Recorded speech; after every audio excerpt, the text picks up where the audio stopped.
Hi there, Sonia here. Welcome back to another episode of the Help I'm Artist podcast. Now you may be wondering, what is this podcast actually all about? And why you should spend your precious time listening to it? Well, it's simple. I love seeing artists succeed, and this podcast is there to help artists get more clear and confident about their art. As artists, so much about what we do comes from within us. How we feel and what we think will literally determine our steps. And that is why I focus so much on the mindset behind good art.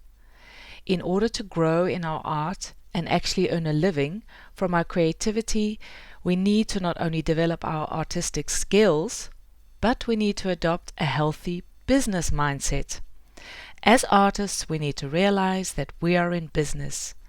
Let's face it, we all want to make impact with our art, bring that which is on the inside out in a more impactful and powerful way. We want to not only make our art, but we actually want to sell it. But how do we do this?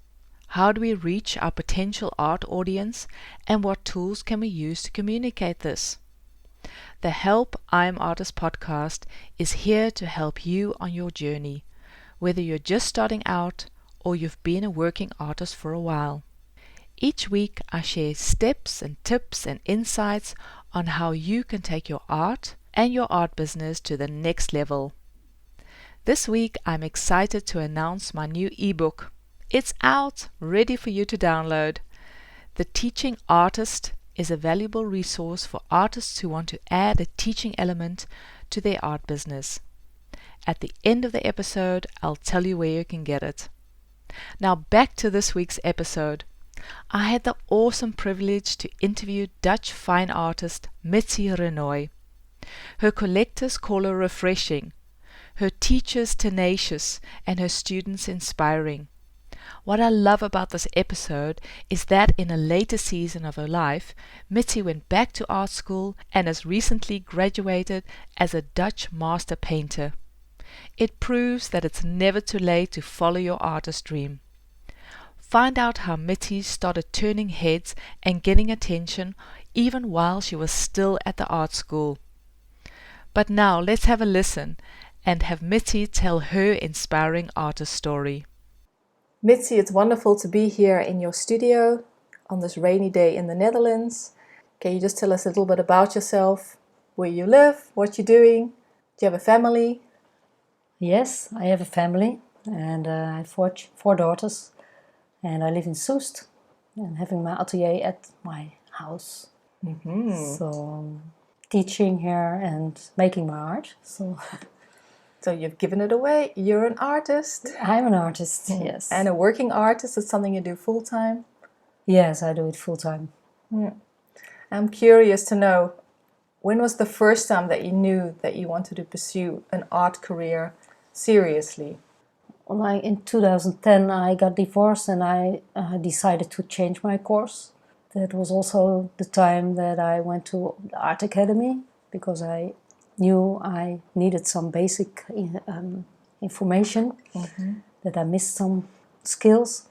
So I went to the art academy in Groningen, and the minute I walked in I knew it was going to be it. And can you just tell us a little bit about what is Groningen? I know it's a place in the Netherlands, but what kind of school is it? Groningen is, there is a classical art academy where you learn the things like anatomy, art history. You learn about color, form, and all the classic values.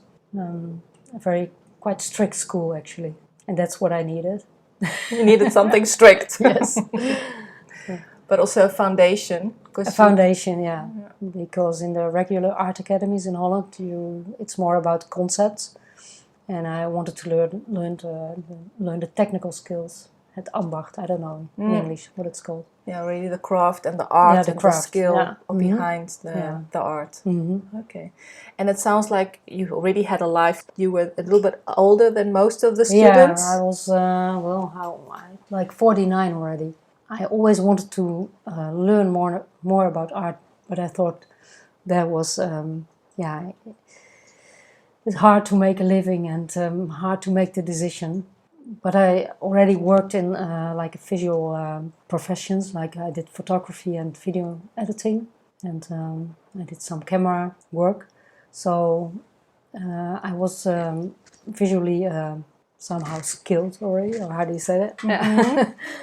You really developed a visual language. Yeah, yes. Mm-hmm. As a photographer and in the film business. Yeah, and that helped me a lot when I did the art academy. But it felt like a kind of a luxury choice. Oh, why? Because like some selfish choice to choose for art. I thought, well, who's waiting for my art? And because you're not sure, it's very insecure choice actually, because you don't know if it will bring you something, especially if you can earn your money with it. Actually, that's important, of course. Yes, especially if you have a family and you need to support your lifestyle and your life. Mm-hmm. So that was kind of like a struggle for you to come to that point that you. Yeah, but when you divorce, something happened. Like, well, okay, now I really totally go for my own. Your passion. Yeah, my dreams. own passion, something like that. Yeah, that became very strong, and then I decided to just do it. So there is life after 49. Oh, for sure. Yeah. Yeah, that's a bold step to take. It's a bold step, but it's not. You're not a beginner when you're 49, because you have a whole life behind you with all.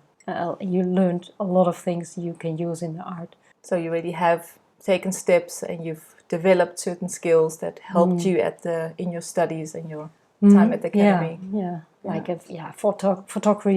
Photography is about composition and about light. So I was used to look at that in that way. When I make my paintings, I already knew about composition and light and about form, and so that helped me a lot. Can you think of two things that you really gained from the school in Groningen, the Classical Academy, that were like light bulb moments that you thought, whoa, I'm so glad I learned this?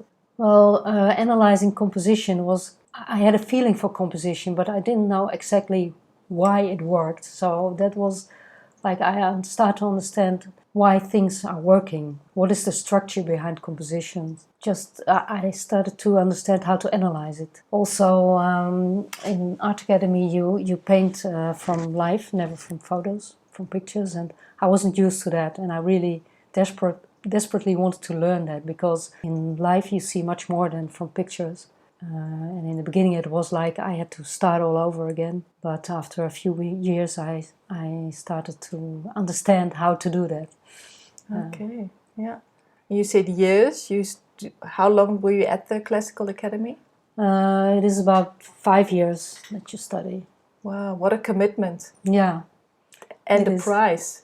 Because I mean, it's your time and your energy and your private life. Yeah, but it only felt like it felt like luxury, really, because for the first time in my life I learned something I really wanted to learn.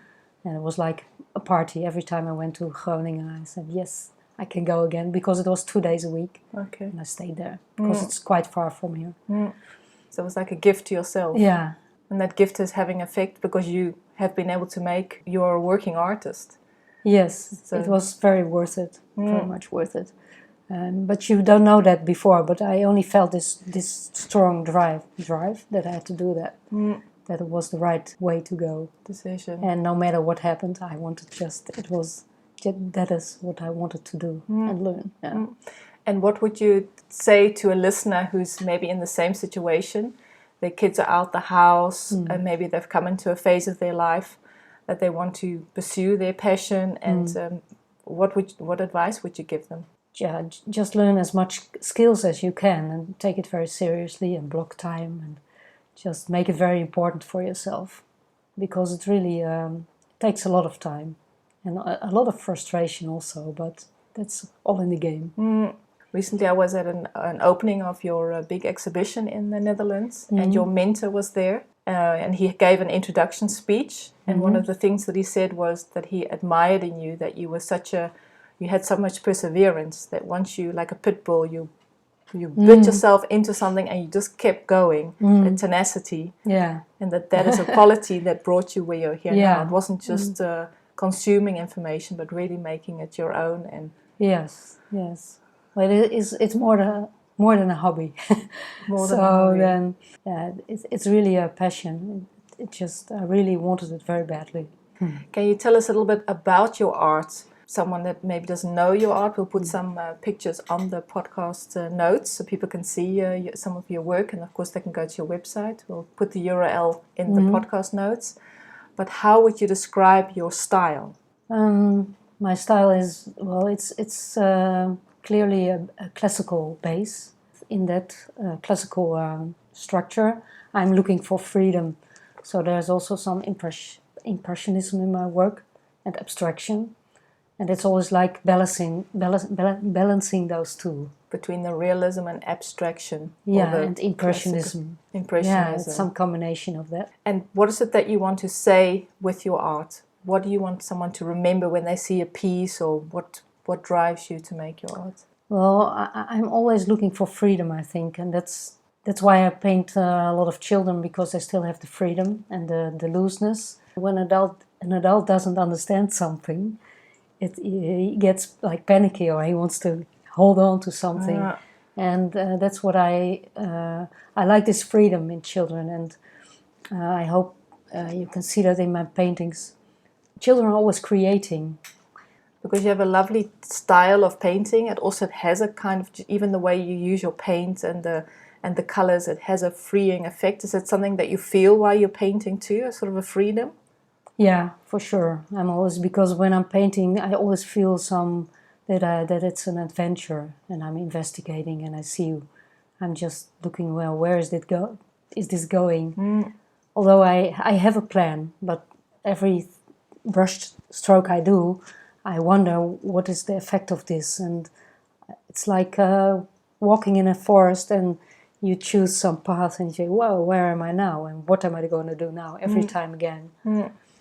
Yeah. So you also have that childlike marvel. Yeah, that's what I feel. That's why I feel such a good, great, big connection with the children, I think. I'm a little curious about you as a working artist, because many listeners are working artists. If you have a work routine, how do you structure your life that you can actually be the artist with so many facets? Yeah, I really have to block time and make it important, as I said, because otherwise a lot of things happening and you didn't paint again this day. So I know I have to be some sort of selfish, like this is my time and nothing is going to come in between. And I always make a plan and make a good preparation, so I know what I'm going to do and I have my materials. I'm very focused actually when I'm working. Well, I think that's my character, that I'm thinking before a lot about what I'm going to do and what composition, what. Yeah, I have a big like photo stock. I'm looking what am I going to do, which are nice houdingen, poses. Poses. Yeah. Which background is nice with that, and then I'm preparing backgrounds, and I'm preparing this figure, like how to draw it, and I think about colors and making my palette before. So everything is planned before, and then my painting doesn't take a lot of time actually. It's especially the preparation, and the thinking how I'm gonna compose things. And now, do you work on commission, or do you make free work and then exhibit to sell? What is your objective? I make free work. Yeah, most of the. I used to make a lot of portraits in commission, but now I really love to make free work. Yeah, and you work with a gallery, and you've just had the opening of a big exhibition. Can you tell us a little bit about that? Yeah, when I finished the art school, there was a gallery who asked me, "Do you want to have a solo exhibition?" And I thought, wow, that was 2 years before this date, and I thought, wow, well, this is really special. I'm not going to say no. Yeah. But then a year passed, and I had some other things to do, and then I had 1 year left, and I thought, well, now I have to start painting, because a solo exhibition you have to have at least 30 works, and also big works. So it was very, I find it very excited and also difficult. A lot of nights I was waking up and thought, well, how am I going to do this? But in the end it worked out well. And especially the last few months, I had a feeling it was going very like spontaneous and just. You found your flow. Yeah, yeah. Well, it was I think it's a very nice exhibition, and a lot of people came at the opening and were very enthusiastic. So I'm very happy, and I'm selling also. So it's good. Yeah, it's great. Congratulations. Yeah. Yeah. And you had a theme for the exhibition. Can you tell us a little bit about what your motivation was behind the exhibition? The theme is, or the name of the exhibition is Ogenblik. That's moment I think moment in English. Yeah. Because I'm really like to paint, moments which are very short, like when children are playing. There are some moments which are very characteristic, and it's very difficult to catch that. It's like almost like snapshots, like things passing by so quickly. All my paintings are about moments. Like in the blink of an eye. Yeah, like a blink of an eye. Yeah, like it's gone before you. Yeah, before you know it. And you try and capture that. Yeah. At the opening, it was so special to see how your partner is a musician and you are the painter, the artist. How two worlds came together with music, because he was there with an ensemble playing beautiful jazz music, and then with your paintings, it just sort of made the whole experience complete. And you told the story that you would be painting at the house, and he would be surrounded by your paintings, and you would be surrounded with his music. Yes, that's right. It was like a sort of symphony together. Yeah. Can you just tell us a little bit about that? Well, there are a lot of connections between music and painting, and a lot of values are in both of them. Like he's also, as a musician, talking about color. And of course, about composition and about toets. I don't know how to say that. We call it in how do you call it? Like the brushstroke, you mean? Yeah, the brushstroke. In Dutch we call toets. Of course, you have that also when you're playing the piano. And like the notes. Notes. That's it's like the similar. Brushstroke, but in sound. How do you touch it? And how do you make connection between the composition and the connection in color, and all those things we talk about a lot. And he composed a special song. Yes, that's right. Yeah, it's called Moment. Moment. Yeah, it was very nice. And he started actually. The thing was he wanted to explain that he's also thinking out of a classical base, and then goes to getting his freedom. That is jazz. So he started classical, went to jazz, and then back to classical again to show how important it is to know about classical values. So very nice parallels between your work and his journey as a musician. Yeah. And yesterday you said you had a lecture that you actually explained your work at the gallery and also the music, how the parallels ran. That was very nice. People were very amazed about what we told them and what we showed them and what they heard. Well, jazz and impressionism in painting it's quite there are lookalikes. Yeah, parallels and similar. Yeah, yes. Just a different sensory experience. With one is the sound, one is the eye. But if you bring them together, it's a beautiful combination. Yeah. Cool. If you want to invite Mitzy and her partner for a great lecture about music, jazz, and painting, we love to. She loves to travel. And then invite her for a lecture. That would be an inspiring experience. Mitzy, being an artist is not always easy. You have already explained some things that you enjoy about being an artist. What do you enjoy most about being an artist? The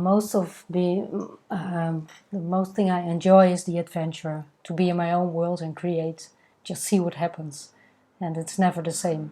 So that's one big journey, adventure, and discovery. Yeah, that's right. Yeah, but that does ask a certain letting go of control, because you can't. Yeah, that's always it's kind of a fight, because I have these classical skills and I know how they want me to paint at the Classical Art Academy, but I also have an urge for freedom. But if I only use the freedom, it's like the quality is going down somehow. So I needed some classical structure in it. And it's always a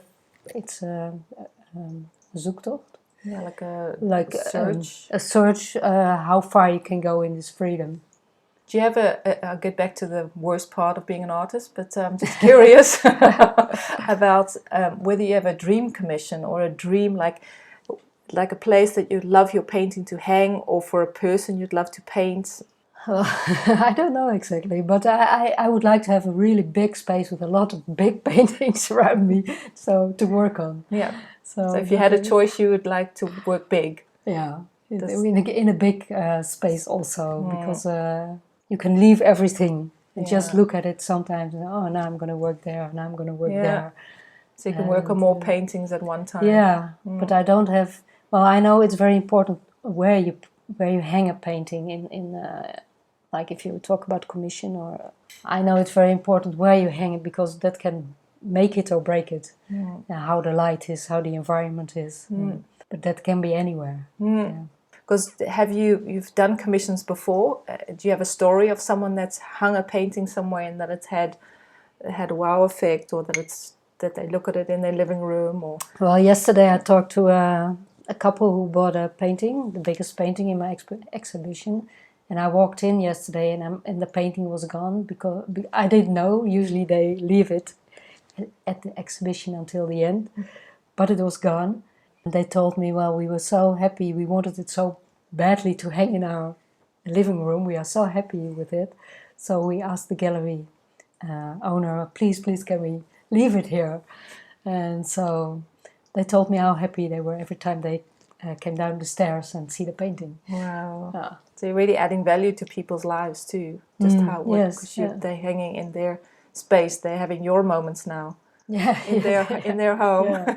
And I had to say bye-bye to that moment. How is that for you to let go? Well, that's difficult sometimes, because it's something, they are your little children actually, and you don't want to say goodbye to them. That's how it goes. That's part of the job. That brings me to, what is the worst thing, what you dislike the most about being an artist? Well, I think like most artists, I don't like to do the promotion, but I know it's very necessary on social media and with websites and everything. But if you're not careful, you're doing that it takes a lot of time. Because you do it by yourself. Yes. You're a one-man band. So it's a lot of work, and painting and promoting. But now I feel like the exhibition is there, so now I have time for promotion, and then it's okay. But when I'm also wanting to paint, when I also want to paint, it's like always fighting. I want to paint. No, I have to do this social media. No, I want to paint. And it's a tension between the two. It's tension. Because you know that you need to do the promotion too. Otherwise, no one will be looking at your paintings. So. Yeah, that's right. If you want to make a living out of it, you have to do that. And it's not because I think, look at how I'm doing this. That's not what that's not my drive. But I just want my paintings to be sold so I have my freedom to make what I want. And earn your living, because this is your career and your business, so that you can actually earn the living that you need. And social media is really a very, it's like, we didn't have it in the past, so it's very, good we have that actually, so you can show, you have a platform. And do you have tips for artists that are struggling with the same thing? Have you got a system that you use, or a routine to post on different, because I know you're active on social media, in Instagram and on Facebook. Do you have like a tip? Have you found a way to make it work? A way to make it work is to try to understand how it works. The first challenge. How? That takes a lot of time. And, luckily, I have 4 daughters and son-in-law who can help me with that. The help desk, please. I feel really that I'm from a different generation. And it goes so fast, and there's so much information. But I try to do it without too much emotion, because you get a lot of reactions. And especially when I'm painting, I don't want to get to leave that in all the time, what people think, and like painting for the outside world. I don't want that, because it influences your state of being. So I try to do that like a business thing or Yeah. something. To protect yourself. To protect myself. Because it will affect your work I productivity. hear a lot of artists say that it emotionally affects you because it's so personal what you post. Yeah. Even if it's very positive all the time, it's like people, then you think, well, what do people expect? They expect very much or something that you feel like the pressure. Like I feel pressure and I have to do it again. Yeah. Yeah. But now your exhibition is set. It's the solo show is running, up and running, and of course you work with a gallery. Was that of course they approached you? Is that a nice experience, pleasant experience, an advisable experience for artists? It's a very pleasant experience and advisable because they take a lot of this promotion side. They take it for that's their part. And the selling part is their part. So needs a lot of patience. Selling art is not easy, and they're very good at it. So so it's Gallery Bonar in Nuenen. Yeah, we'll put the links down too. So that was the worst thing that you didn't like the social media and the promotion. Well, there's another thing also. What also is very, and my partner knows that there are weeks that it doesn't work out at all, and that is really a horrible time. That it goes down. But I know every artist has those moments that it's not coming out of your hands, and it's difficult to stay like optimistic in those times. And the only advice I can give to people is just go to the forest and walk, take distance, and don't force it, because if you force it, it certainly doesn't work. Yeah, put so much pressure then that it becomes really forced. Yeah, and just find and have the trust. I think too many artists go into a panic because they think, oh, it's never going to come back. That's or it's true. Not gonna work. Sometimes it can take a long time. When am I going to get out of this? Yeah. Also, traveling is a good thing to get out of this really like low point. Low creation point. Because I know you travel. You like to travel, and I know you've taken some trips in the past. Is that a very conscious decision that you go like once a year on a big trip and then you get inspiration? Because a lot of your paintings are about different cultures and people and moments abroad. Yeah, I like to get out of some conditioned state and see other things. Also because of the light. Like now in the winter, it's raining. It's grey. Not much light in Holland. And I in my paintings I need light because I work with a strong light effect, and that's one of the reasons I like to go abroad, and because people live outside more, so it's easier for me to find sceneries where things really happening, like the street life. I like to paint that.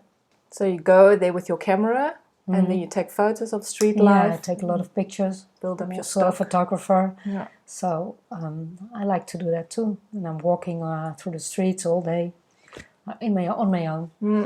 Just go on an adventure and see what's happening. Looking for those moments. Yeah, and because I'm very like a European look, a blonde look actually, grey look.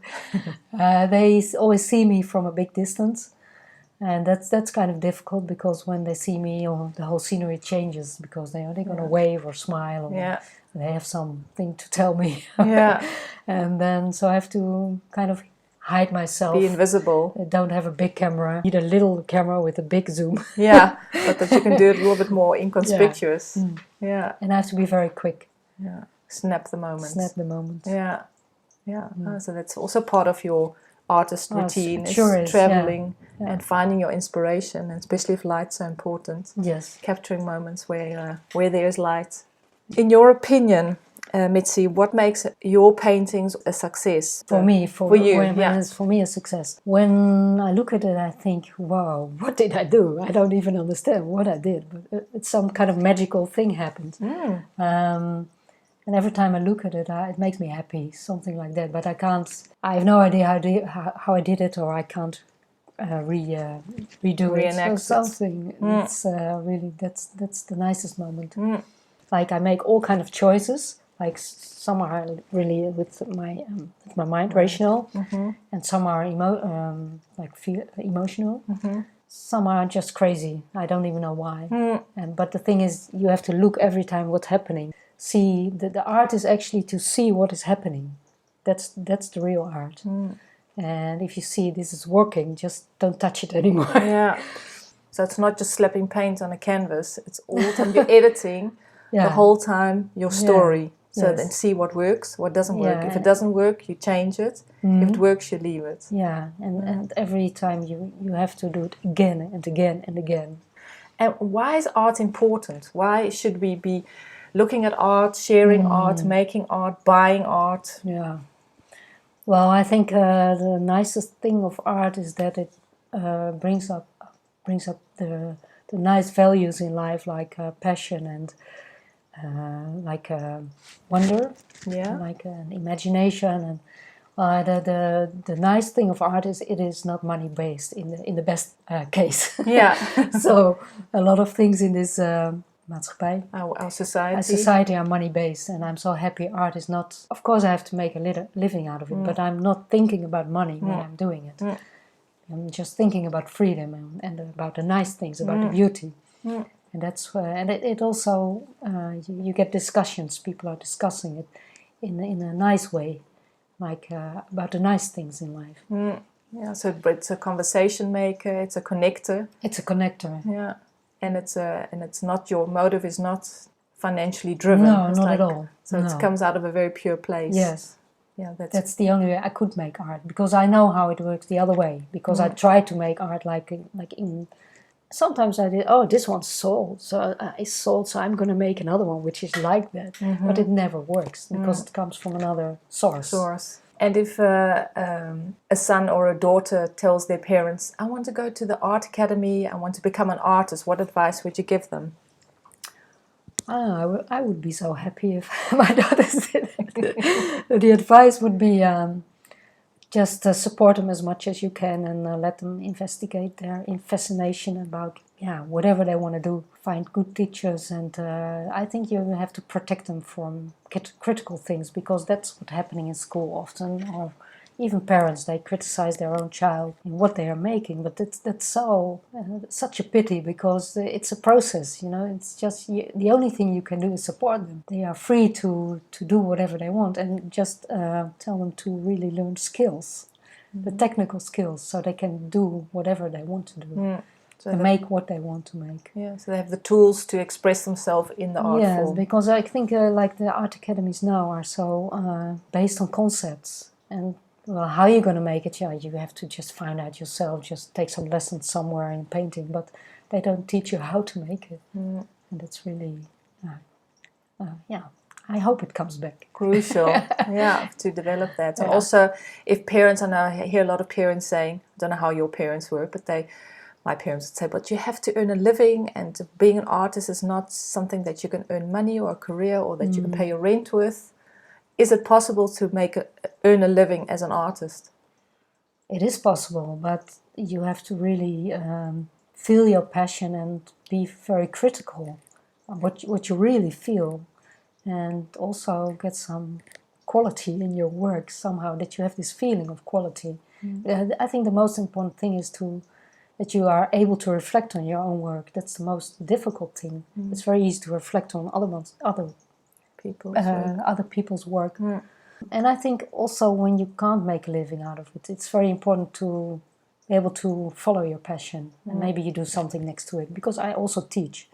That's my more like a standard income. Yeah, like more sure. Yeah, it's income. more stable. And, so there must be some stable thing, because if you don't have a stable thing, then everything depends on what you're making, and that doesn't give you this freedom.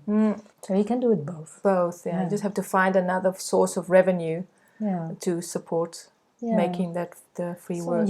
So you can teach about your passion if you if you can't make a living out of it. Of your own work. Yeah.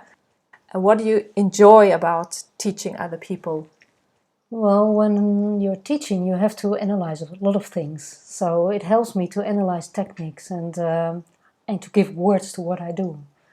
And that's very interesting, because you discover things about yourself also. And when you look how people are painting, I also discover how things are working. So that's one thing, what I like about painting. It's just the analyze part of it.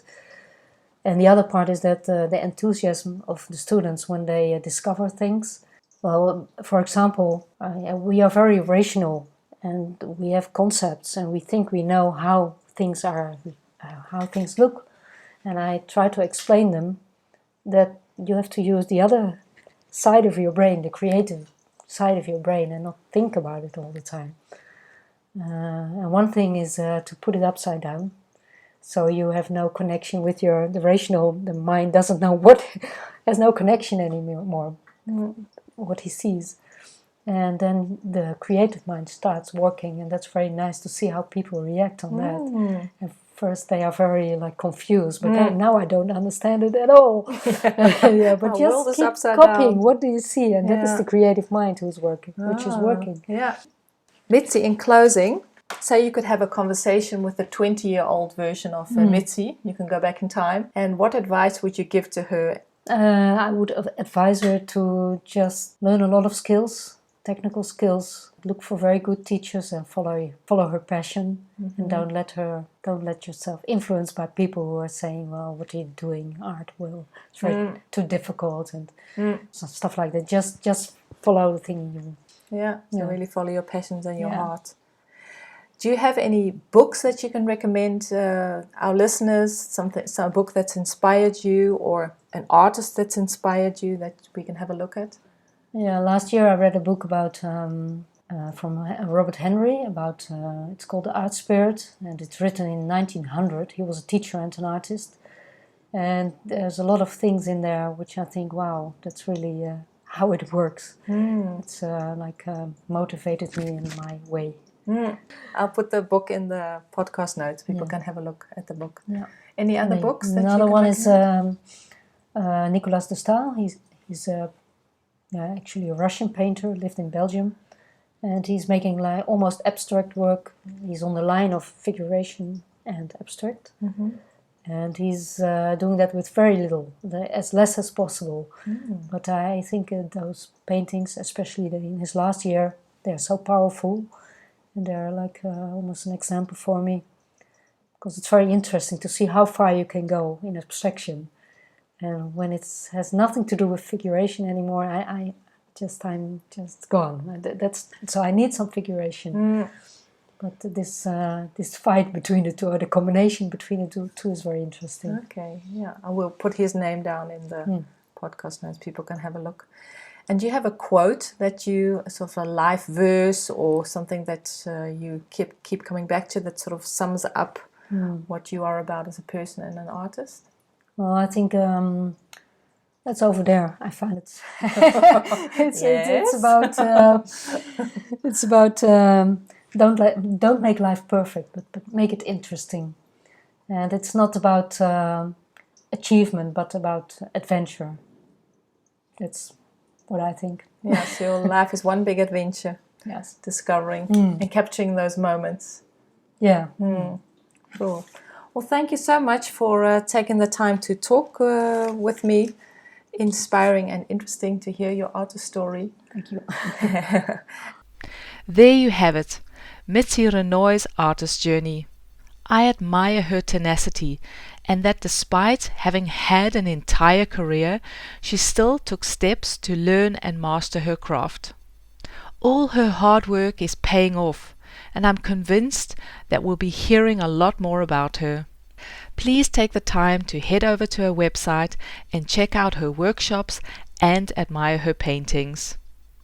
I'll put the link to where you can find her in the podcast notes.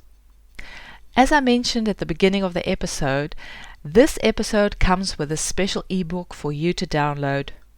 The Teaching Artist ebook is an insightful read of how to incorporate and teaching elements to your art business. You can access the ebook at www.sonjasmalheer.com/ebook. A question. How effective is your artist website? Would you feel welcomed at a friend's home if it was piled ceiling high with tatty boxes and old dirty rubble? Yet this is how many of our artist websites feel to visitors. Our information is outdated, our images blurry, and the amount of content is just too overwhelming. Having an artist website that is curated and cared for is crucial if you want to showcase and sell your art. Little tweaks to your website will go a long way. And you don't have to hire a pricey web designer and have that constant nagging question if you're actually doing it right. That is all not necessary. In the next Help I Am Artist podcast, I'll be sharing what steps you can take to make your artist website more effective so that you can start to give your art the attention it deserves. So I hope to see you next time. And don't forget to share this podcast and leave a review on iTunes or wherever you listen to it. This makes the podcast more visible and helps other artists find it. Thanks so much for listening, and until next time, bye for now.